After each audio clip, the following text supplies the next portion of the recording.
araw po mga ka-business, mga kapapi. Sana po nasa mabuti po kayong kalagayan. Panibagong araw, panibagong reaction po tayo. Bigyan lang po natin ng reaction yung pagpapagawa ko ng bahay na Jonathan at ni Marita.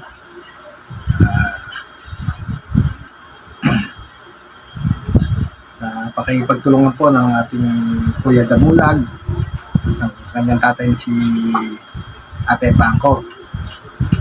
Magandang loob po sila na makatulong kay Kuya Ka-Business dahil po sa maghahanap po sa titira po nila Jonathan.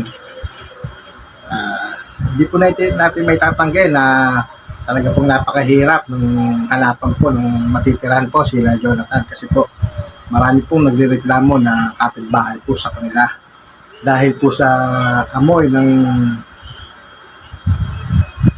kanilang bahay, yung mga ihe ni Nanay Marita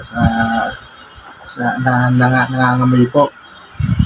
Kaya po marami pong nagagalit sa kanila. Pati po yung asal po ni Jonathan na talaga naman po napakadusang po sa mga sa bahay na hindi po malinis ang tinitira po nila. Nakita niyo naman po nung napatira po yan kala Indigen. Nakita niyo po yung ginawa niya sa bahay ni Indigen. Halos ginawa niya pong basurahan yung kabahayan po. Kaya po nakakalungkot man pong isipin na sa kinikilos po ni Jonathan talaga po namang marami po talaga magagalit.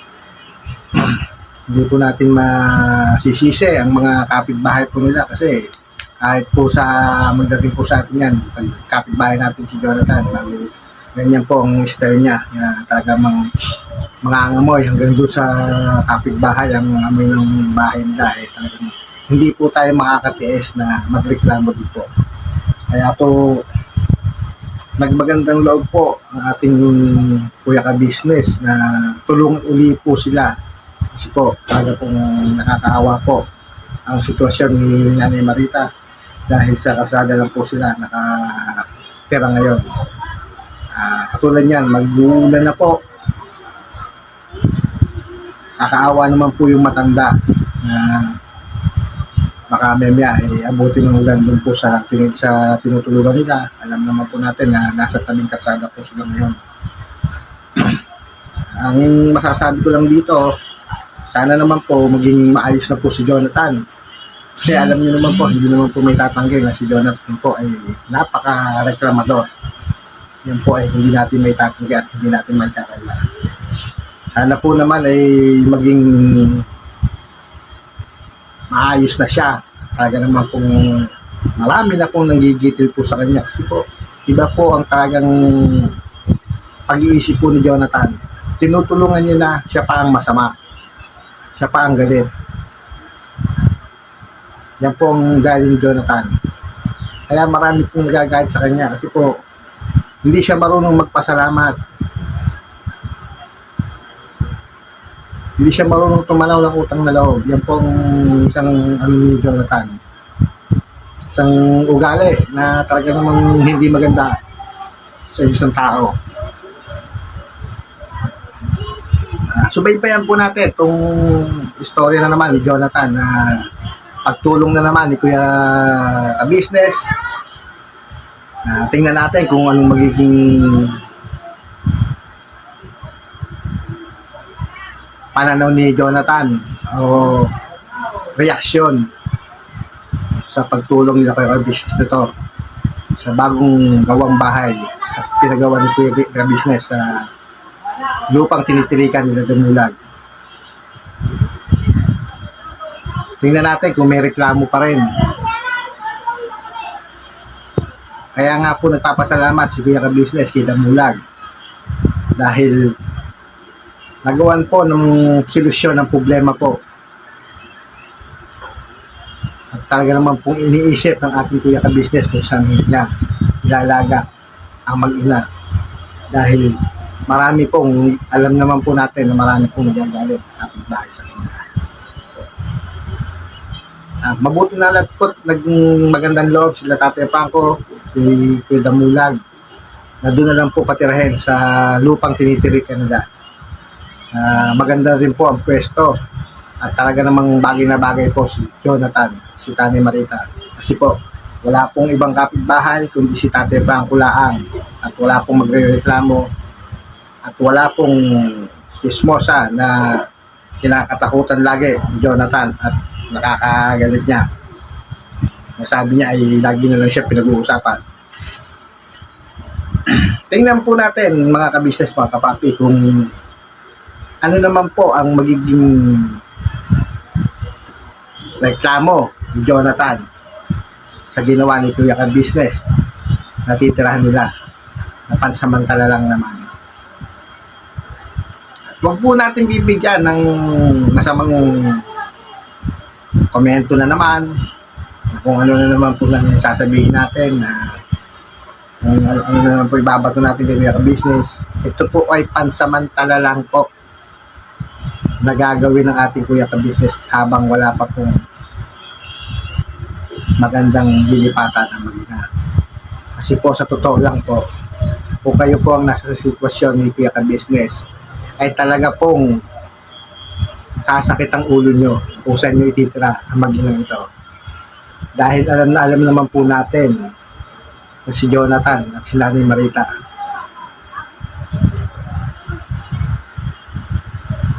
ay walang makasundong kapitbahay dahil sa gali ni Jonathan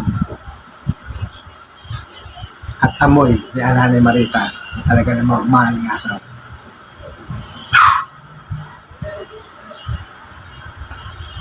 Tulungan na lang po natin si Kuya Kabisnes na mapatino itong si Jonathan. Alam po namin na marami po nagagalit si Jonathan kasi talaga pong siya po ay walang utang na loob. Kahit ano pong gawin ng tao sa kanya, kahit anong may tulong ay wala pa rin po. Talaga lang pong bukas ang kamay at palad ng ating Kuya Kabisnes. Dahil si Kuya Kabisnes hindi po nagtatanim ng sama ng loob. Kaya lang naman po niya hindi na ito tinulungan dati para po matauhan po si Jonathan sa kanyang ginagawa. Na alam naman po natin kung ano pong ginagawa ni Jonathan sa mga vlogger na tumutulong sa kanya. Tingnan po natin kung ano pong magiging reaksyon ni Jonathan sa bagong pabahay na binigay ni Kuya Kabisnes sa kanya at titirahan nila. Kaya mga kabisnes, mga kapapi, lagi niyo pong panoorin ang mga vlog ni Kuya Kabisnes para naman po lalo pa tayong makatulog sa kanya. At huwag naman po natin bigyan ng masamang komento ang mga ginagawa niya.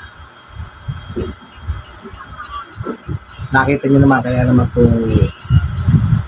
minsan na hindi nakapag-charity sa Kuya Kabisnes dahil naman po sa takbo ng YouTube channel ay napakahina po. Kaya po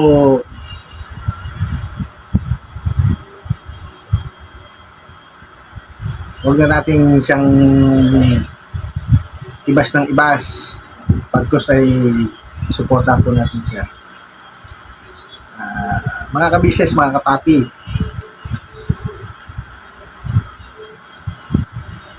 subaybayan po natin itong panibagong pagtulong na naman kay Jonathan. Kung siya po ay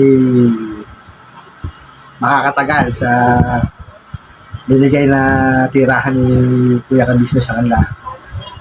At sana po naman ay wala nang reklamo kung taong to na si Jonathan.